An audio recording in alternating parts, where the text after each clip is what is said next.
You miss me? Ha? Okay, 1, 2, 3. Hai Mal. Aku nak cakap terima kasih again sebab pilih aku bila aku pilih kau. Terima kasih sebab jadi orang yang baik.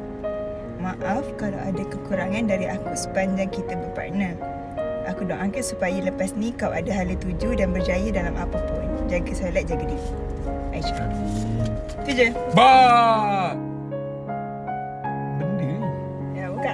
Buka ni. Nak buka yang mana dulu? Kau beli Ya baju. bodoh. Macam mana kau tahu? Tahu? Tak, memang sebelum ni ada aku keluar dengan Kadir dengan Syami, aku dah cakap nak beli baju ni. Ya ke? Sumpah dekat kaca. Sebelum RZ member lagi. Kau tanya Kadir, kau tak percaya. Ya, sumpah. Aku memang nak ambil ni itu sebelum RZ member lagi. Serius tak? Sebelum RZ member. Kau tanya. Weh. Kalau contoh kau tak jadi nanti aku call member aku hantar voice tu. Hebat je, aku teka. Ada memang aku nak ambil. Tok, RZ member tahun ni. Harus member tak ada lagi tau ni? Tak, dia ada RZ fighter. Oh. Weh, dah nampak macam OL lah. Shoot. Wow, that's good. Smart. Sebenarnya ambil XL.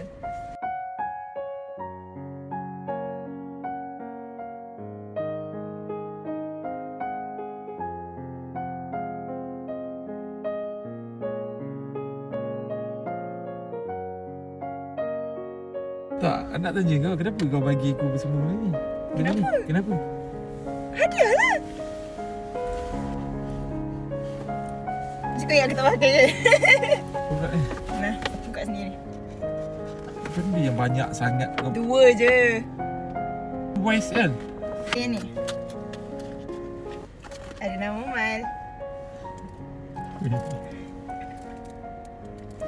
Ya Allah, buat apa siap bagi aku Dah. banyak-banyak macam ni? Lantak aku lah. Kenapa? Terima kasih bukan mempersoalkan. Ya, terima kasih. Aku tak sangka masalahnya mahal benda ni. Bye. Terima kasih. Sama. Terima kasih. Dah.